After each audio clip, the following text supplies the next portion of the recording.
The inspection shuttle drifted through the asteroid belt like a lazy predator, its sensors sweeping across the rocky debris that humans called home. Inspector Thale adjusted his scales against the cold metal of his chair and watched the data, streams with practiced boredom. 200 years of these routine checks and humanity had never once surprised him. They were beaten, broken, and perfectly compliant. The reptilian Draknari had seen this pattern before with other conquered species. First came the desperate resistance, then the crushing defeat, and finally the quiet acceptance of their place in the galactic order. Humans had followed this path exactly as expected. After the Hegemony Alliance had destroyed their primitive fleet in the First Galactic War, they had retreated to their single star system like wounded animals returning to their den. Now they mined asteroids for tribute payments, grew food on orbital platforms, and conducted harmless research on improving crop yields. Thale's sensors showed him the same boring signatures they always did. Metal extraction operations pulling iron and rare minerals from space rocks. Agricultural satellites running endless experiments on plant growth in zero gravity. Research stations studying soil samples and atmospheric processors. His communication officer, a young Draknari named Voss, looked up from his console. "Sir, we're receiving the standard compliance reports from all human facilities. Everything appears normal." Thale nodded without interest. Of course it was normal. These humans had learned their lesson well. Their tribute payments arrived on schedule every solar cycle. Their population remained stable and controlled. Their technology stayed within the primitive boundaries set by the treaty. They were model subjects of the hegemony, even if they were disappointingly dull ones. The shuttle approached what humans called Mining Station 47, a sprawling complex attached to a large asteroid designated TK-421. The structure looked exactly like every other mining operation Thale had inspected over the decades. Massive excavation equipment carved into the asteroid's surface while processing plants separated valuable materials from worthless rock. Transport ships carried the refined metals toward Earth's inner system, where they would eventually be loaded onto hegemony tribute vessels. "Shall we conduct a detailed scan, sir?" Voss asked, his claws hovering over the sensor controls.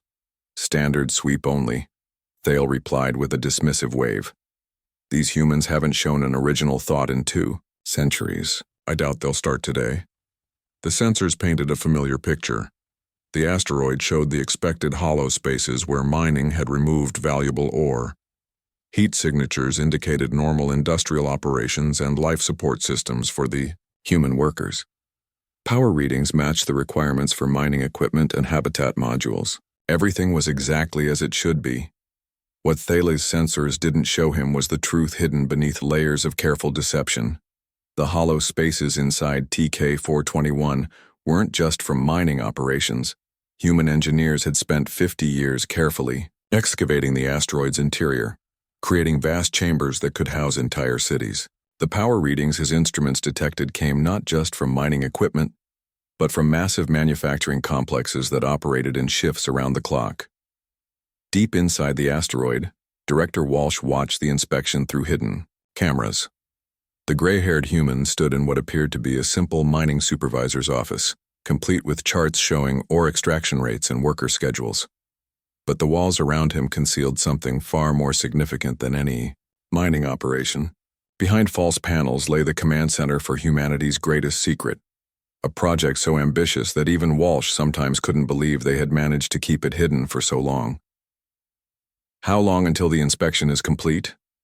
Walsh asked. His assistant, a young woman named Harper who officially worked in agricultural planning but actually coordinated construction schedules for humanity's hidden fleet. "Inspector Thale is following his usual pattern," Harper replied, consulting a tablet that showed agricultural data on its screen but transmitted fleet status updates to its real recipient.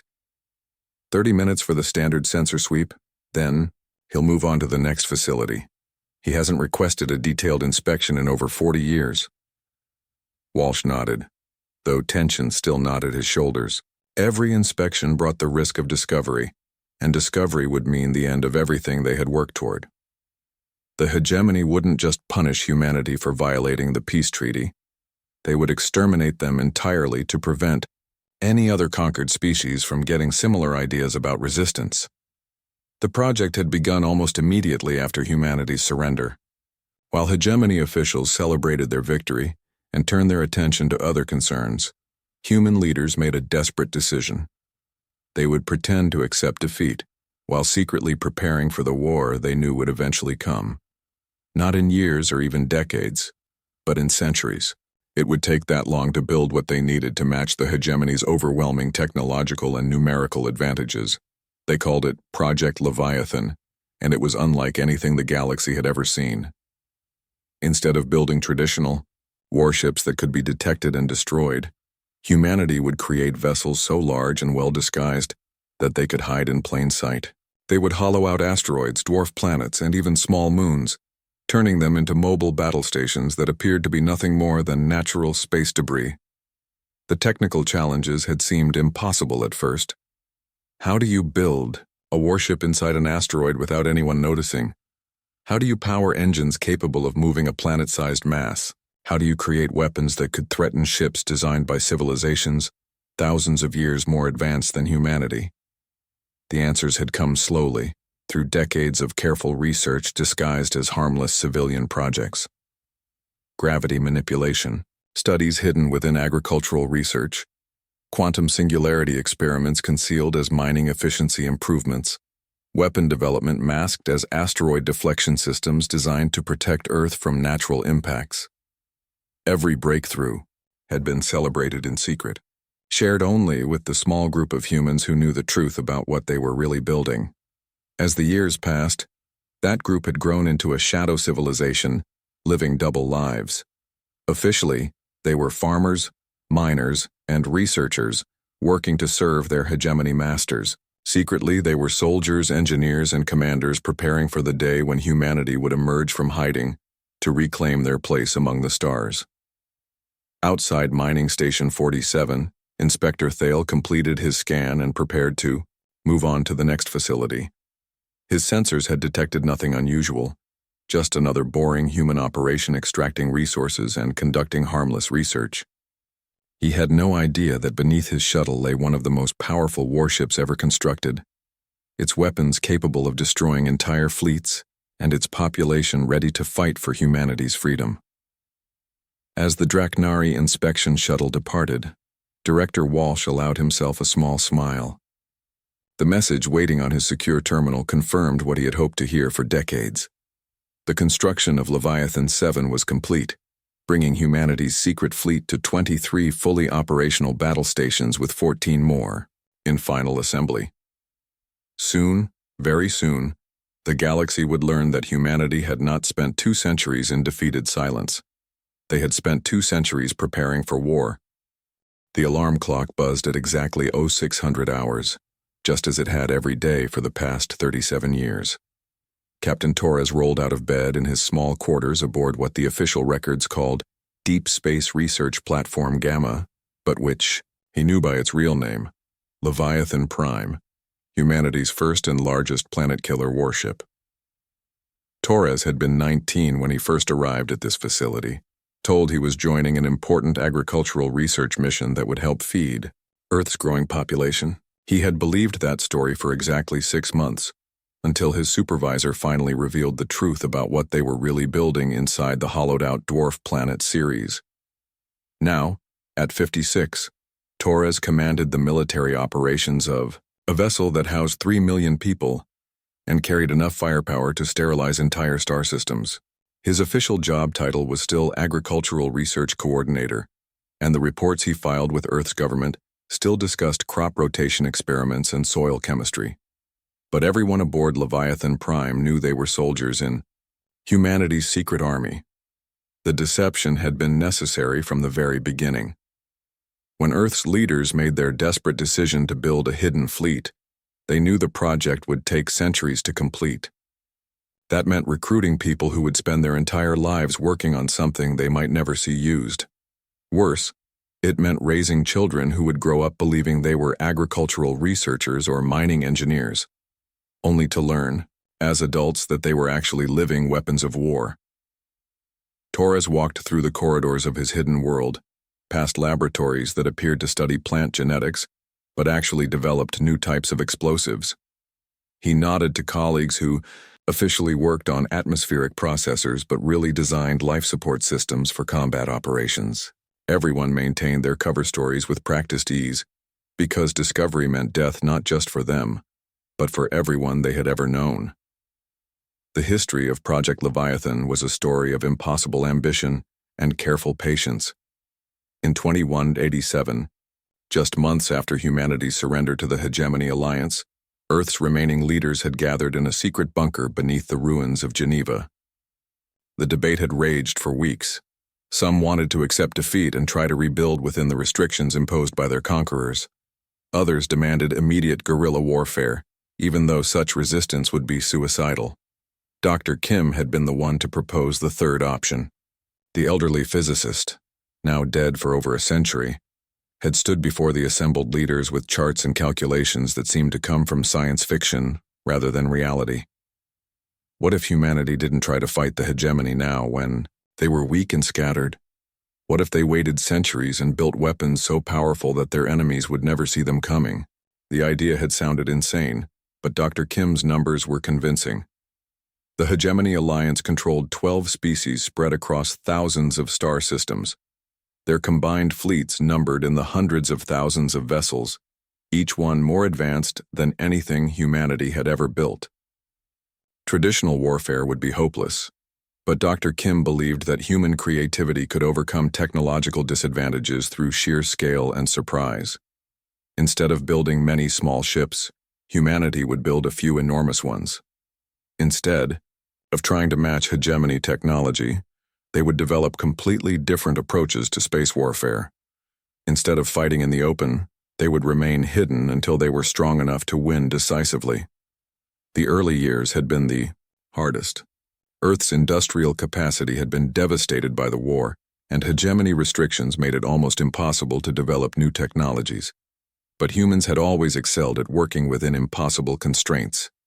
Mining operations in the asteroid belt provided cover for the excavation work needed to create the first Leviathan-class vessels. Agricultural research projects concealed the development of closed-loop life support systems. Studies of planetary atmospheres hid advances in gravity, manipulation, and faster-than-light travel. Torres remembered the stories his father had told him about those first decades. How teams of engineers would work double shifts, spending their days on legitimate projects and their nights on forbidden research. How families would pass secrets from generation to generation, each child learning that their real purpose in life was to prepare for a war that might not come for another century. The breakthrough had come in 2267 with the development of quantum singularity drives. Dr. Kim's successors had discovered that artificial black holes could provide both propulsion and weapons capabilities for vessels large enough to contain them safely. A ship the size of a small planet could generate singularities powerful enough to tear apart entire fleets, while using the same technology to travel faster than anything else in the galaxy. By 2300, the first Leviathan was under construction, inside Ceres. The dwarf planet's rocky exterior provided perfect camouflage for the massive engineering project taking place within.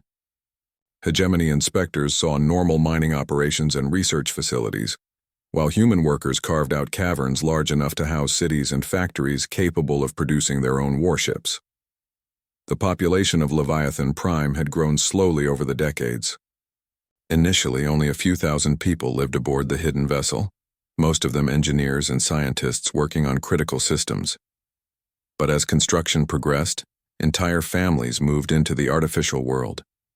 Children were born in the ITER, hidden cities, grew up learning both their cover stories and their real purpose, and eventually joined the project themselves. Torres reached his office and settled behind a desk covered with agricultural reports that would bore any hegemony inspector to tears.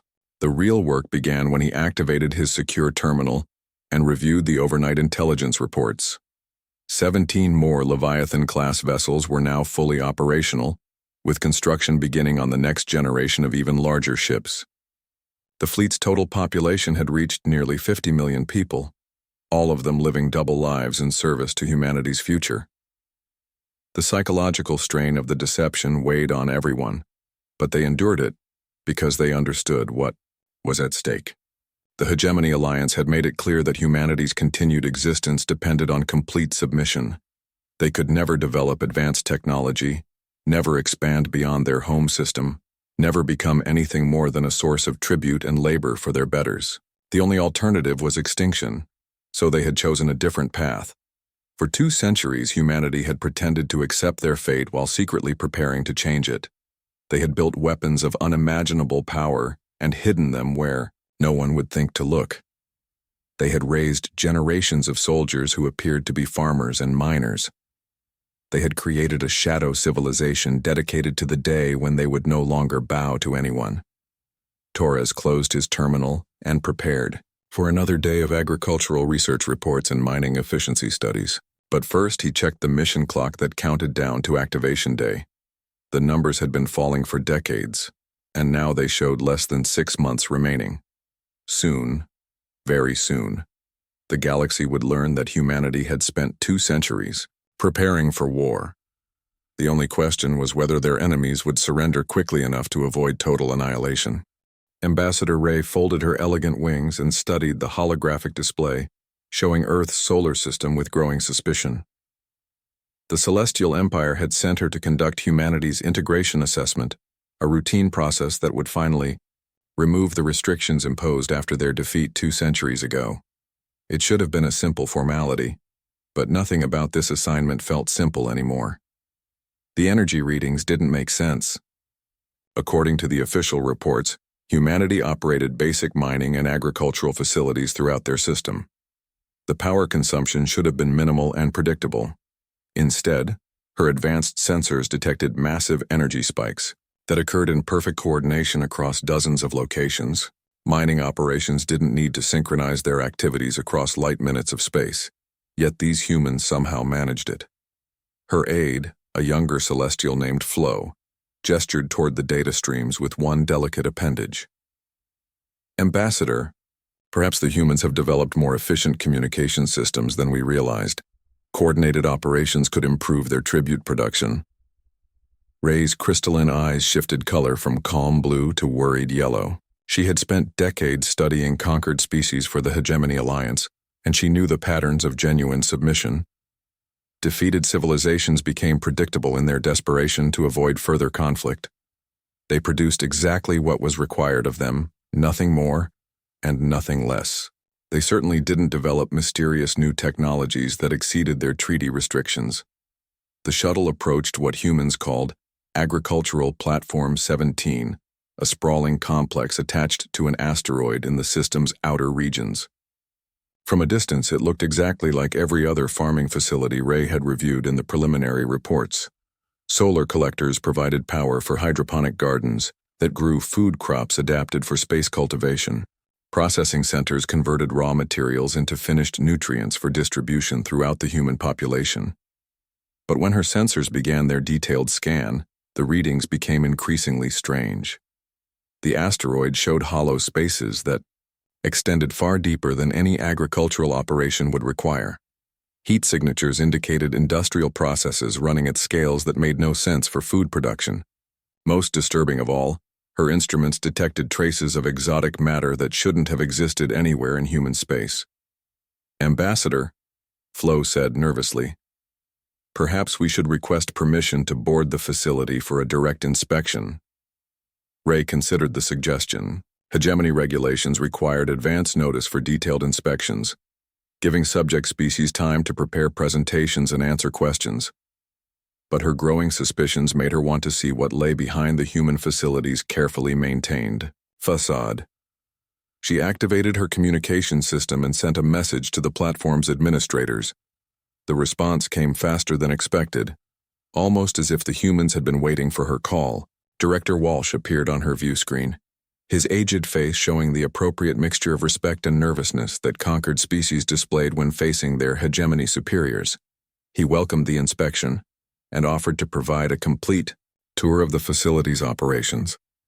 Ray's shuttle docked at Agricultural Platform 17 an hour later. The airlock opened to reveal corridors that looked exactly like those of every other farming facility she had ever visited. Clean white walls displayed charts showing crop yields and nutritional content. The air carried the earthy scent of growing plants and recycled atmosphere. Human workers moved about their tasks with the quiet efficiency of people who had spent their lives in service to others. Director Walsh greeted her personally, his manner properly deferential as he offered to show her the facility's most impressive achievements. He guided her through hydroponic gardens where humans had apparently developed new varieties of food crops that grew faster and produced higher yields than anything in the standard agricultural databases.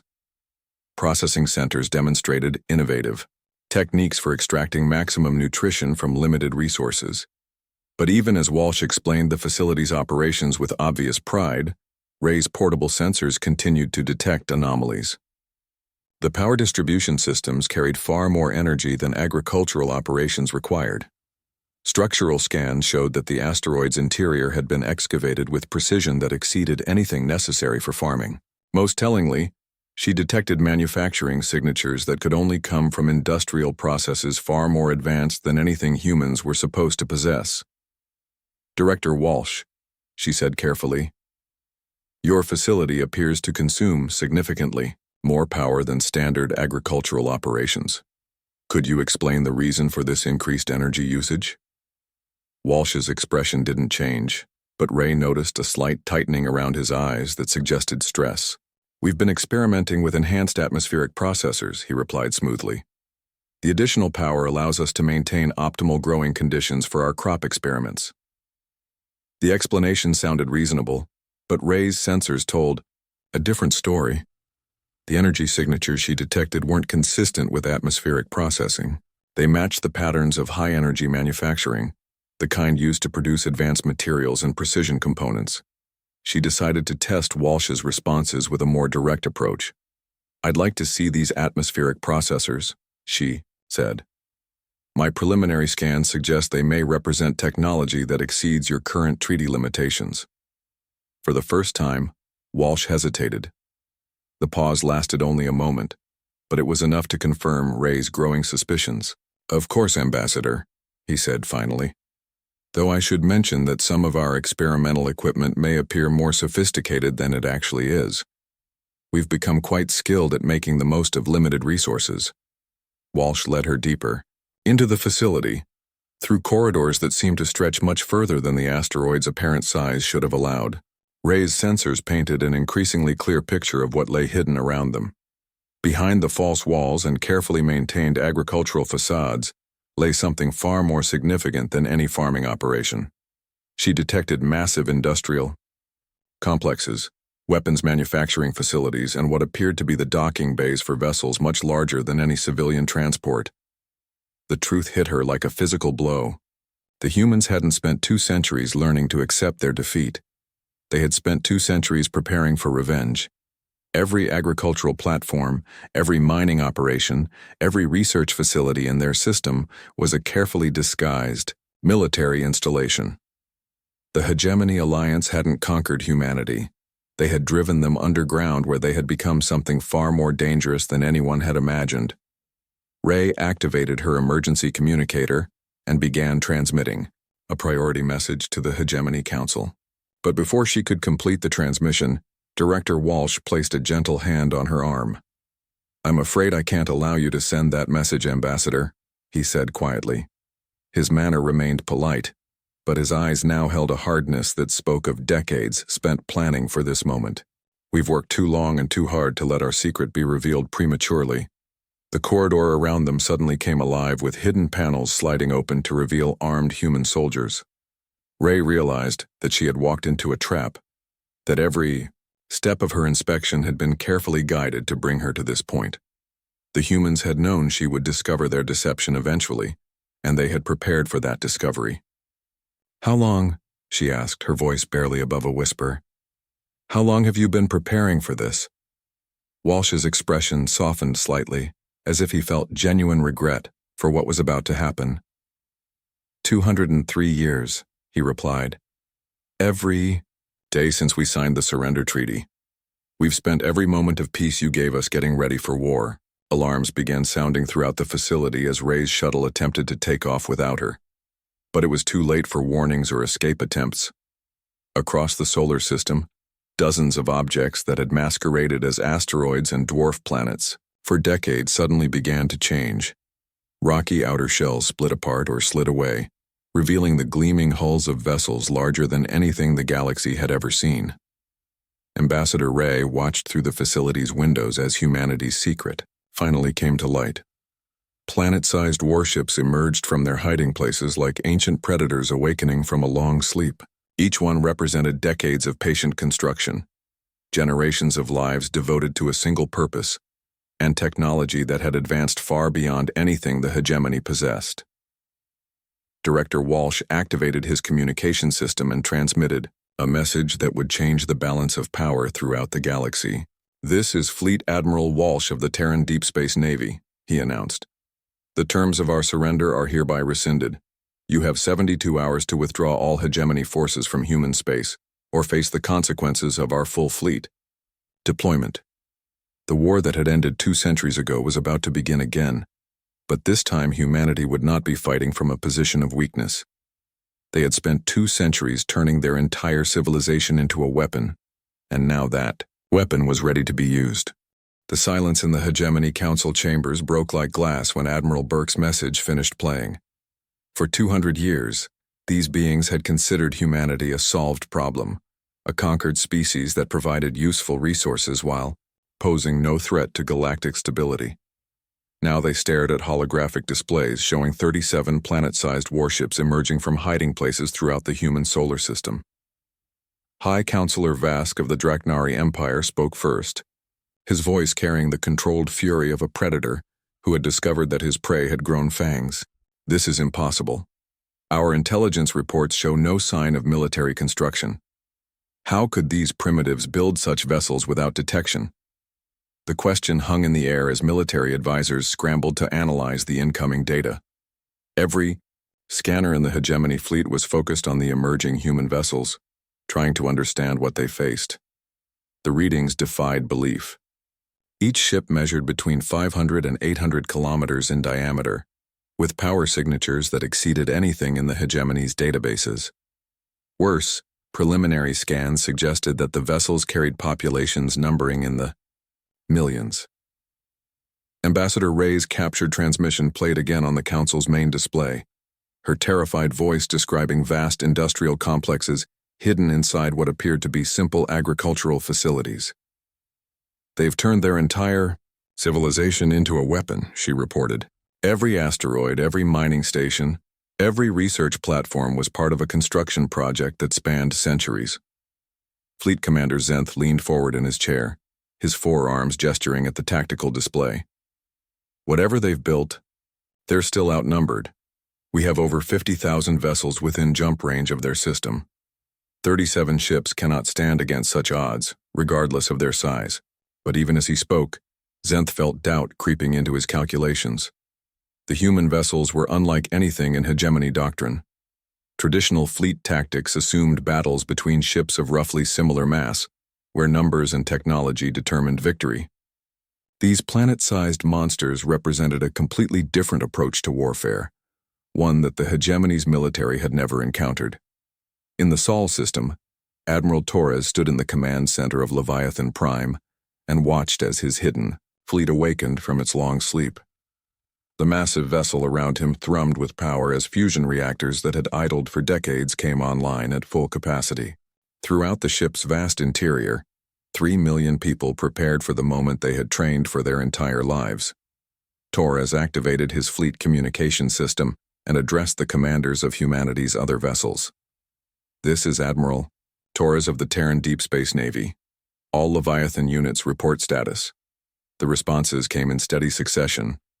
Leviathan 7, built inside the asteroid Vesta, confirmed full operational readiness with 2 million crew members at battle stations.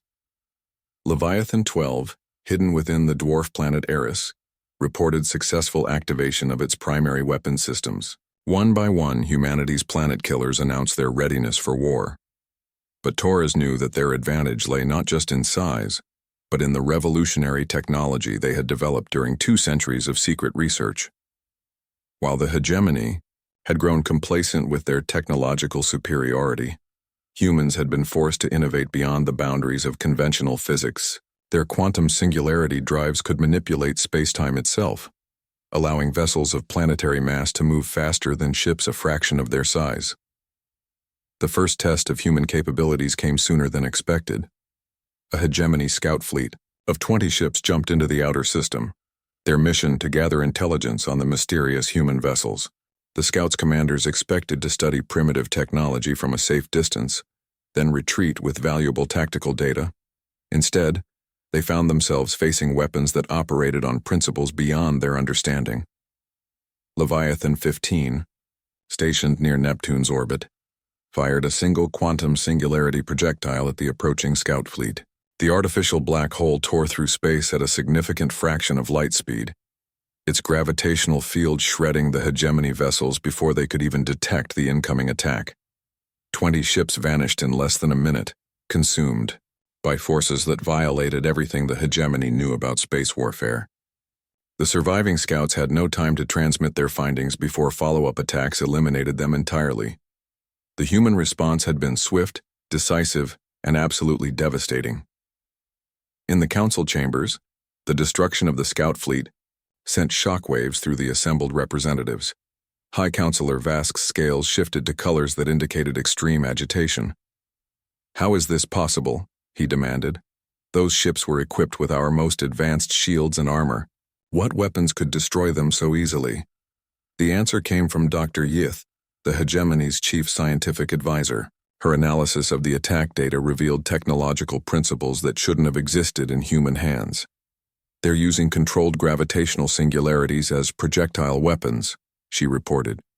"The energy requirements alone should be beyond their capabilities, yet somehow they've managed to miniaturize and weaponize artificial black holes." Fleet Commander Zenth studied the tactical implications with growing alarm.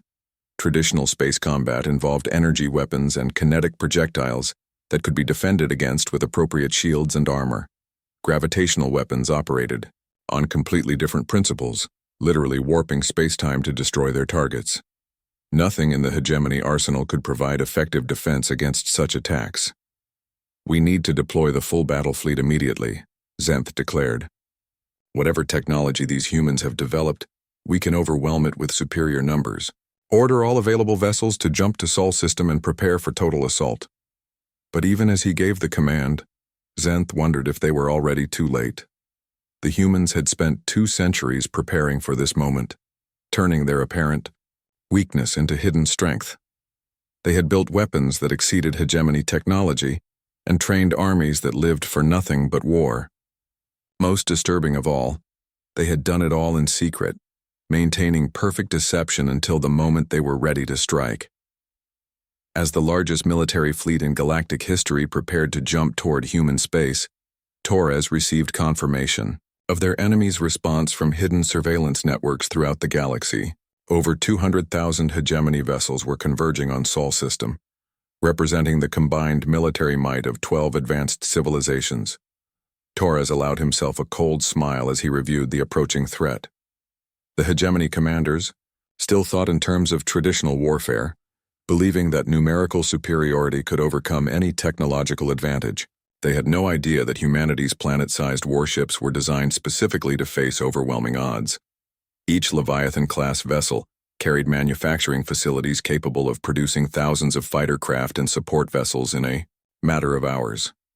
Their massive populations included not just military personnel, but entire communities of engineers, scientists, and workers who could maintain combat operations indefinitely.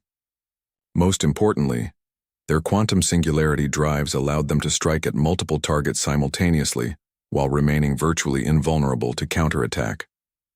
The second phase of humanity's revelation began as the Leviathan fleet left Sol system and spread throughout local space. Their mission was not just to defend Earth, but to carry the war directly to the hegemony's core systems. For too long, humanity had been forced to accept the role of conquered subjects. Now they would show the galaxy what 2 centuries of patient preparation could accomplish. As Torres watched his fleet deploy for the largest space battle in galactic history, he thought about the generations who had sacrificed everything to reach this moment. Every person who had lived their entire life maintaining the deception, Every child raised to believe in a cause they might never see fulfilled. Every engineer and scientist who had worked in secret to build humanity's hidden strength. Their patience was about to be rewarded. The galaxy would learn that humanity had not spent 2 centuries in defeated silence, but in careful preparation for the day when they would no longer bow to anyone. The surrender came 3 months after the Battle of the Nexus Relay, delivered by a hegemony delegation that looked like they had aged decades in the span of weeks. High Counselor Vask's scales had lost their vibrant colors and now showed the dull gray of defeat, while Fleet Commander Zenth's forearms trembled as he placed the formal surrender documents on the table before Admiral Torres. Torres read the terms with the same careful attention he had once given to agricultural reports and mining efficiency studies. The Hegemony Alliance agreed to immediate cessation of all hostilities, recognition of human territorial claims extending to 1,000 light-years from Earth, and reparations that would fund humanity's expansion for the next century. It was everything they had fought for and more than they had dared hope for during the darkest years of their secret preparation. The war had lasted exactly 97 days, though Torres knew that historians would argue about when it actually began. Some would say it started when humanity revealed their hidden fleet. Others would claim it began 2 centuries ago when Earth's leaders chose deception over surrender. But for Torres, the war had started the moment he first learned the truth about what they were building inside the hollowed-out dwarf planets and asteroids of his childhood. The transformation of galactic civilization had been swift and brutal. The hegemony's military doctrine, refined over millennia of conquest, had proven completely inadequate against opponents who fought with weapons that warped space-time itself. Traditional fleet tactics became meaningless when facing vessels that could generate artificial black holes and use them as both propulsion and weapons. The Battle of the Nexus Relay had demonstrated humanity's true capabilities to a galaxy that still couldn't quite believe what it was seeing. 15 Leviathan-class vessels had faced the combined might of the hegemony's remaining fleet, over 80,000 ships representing 12 different species and countless years of military development. The battle should have been humanity's destruction, a final demonstration of the consequences of challenging established galactic order. Instead, it had become the hegemony's funeral. Human commanders had deployed tactics that no military academy in the galaxy taught, using their massive vessels as mobile bases that could split apart into smaller units, coordinate attacks across multiple star systems simultaneously, and merge back together when greater firepower was needed. Each Leviathan ship carried the population of a major city and the manufacturing capacity to replace losses in real time. Dr. Kim's great-granddaughter, now Admiral Kim of the Terran Scientific Corps, explained the principles to captured hegemony officers during the peace negotiations. "Your mistake was assuming that bigger meant slower and less maneuverable," she said, gesturing at holographic displays that showed human vessels performing impossible tactical maneuvers. "Our quantum singularity drives don't just provide propulsion. They allow us to manipulate local spacetime, making a planet-sized ship as agile as a fighter craft." But the war's outcome had been determined by more than just technology. The hegemony had built their empire on the assumption that conquered species would eventually accept their fate and integrate into the established order.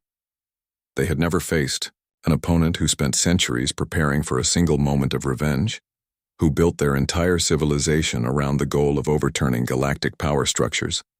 Every human settlement, every mining operation, every agricultural facility had been part of a vast military infrastructure designed to support extended warfare. While the hegemony's member species worried about maintaining their comfortable lifestyles and political positions, humanity had raised generations who knew nothing but preparation for conflict.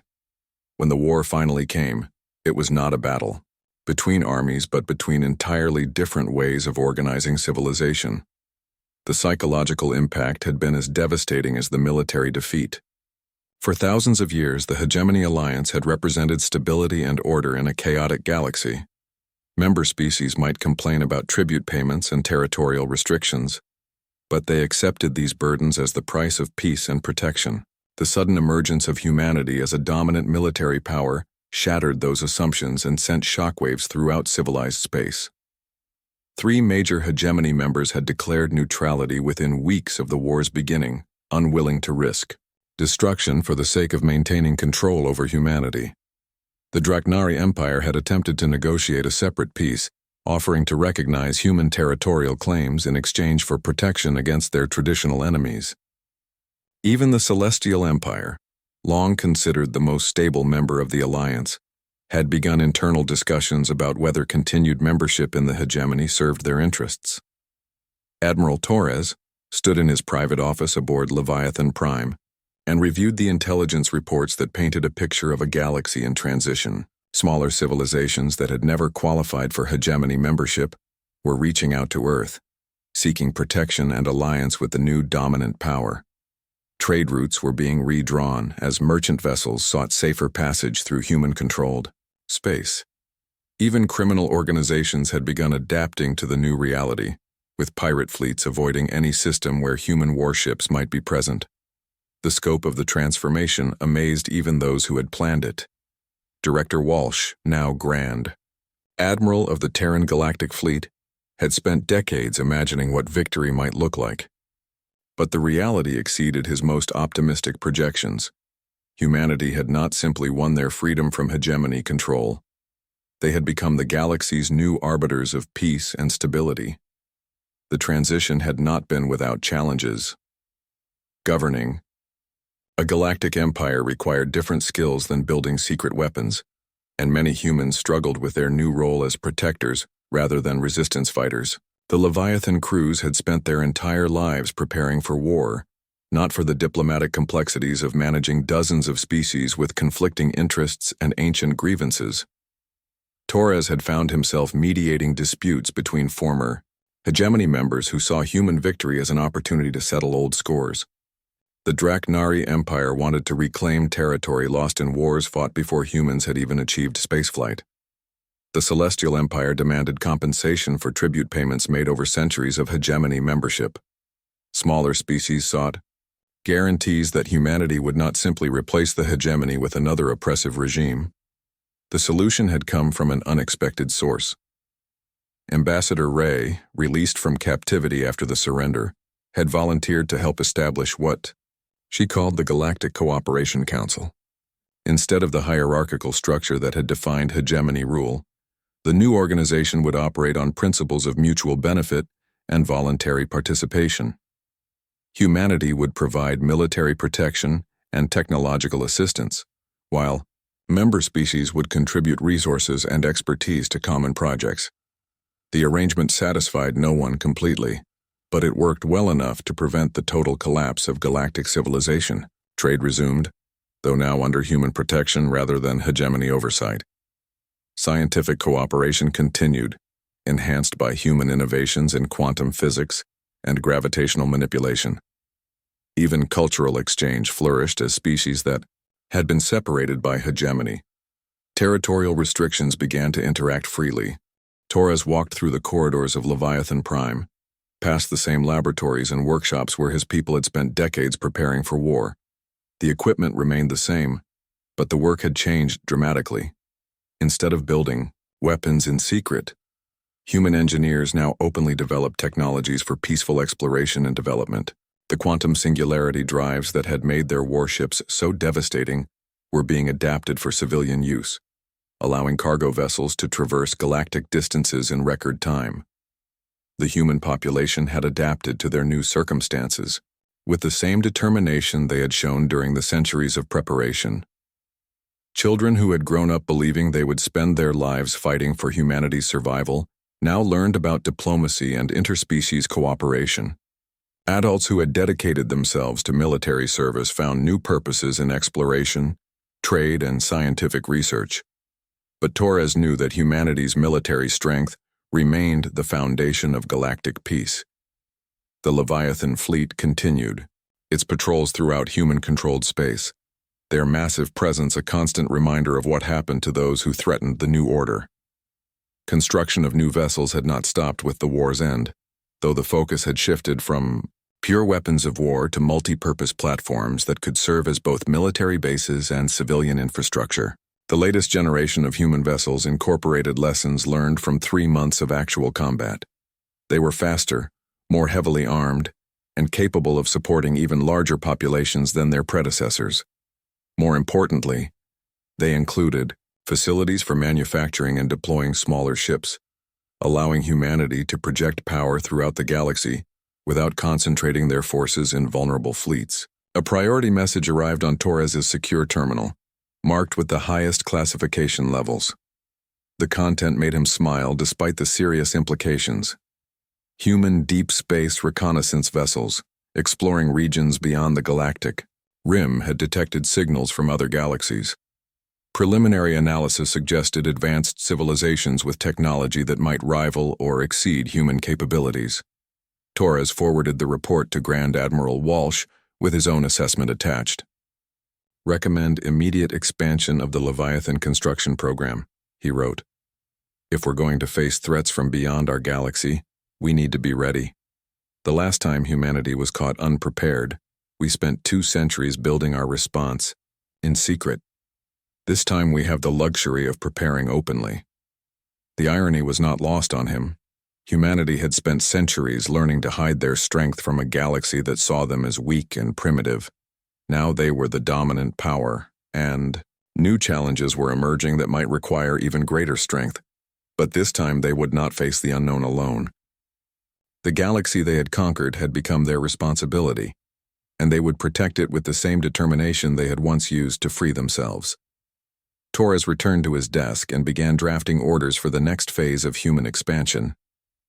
Construction facilities would be established in a dozen star systems, each one capable of building multiple Leviathan-class vessels simultaneously.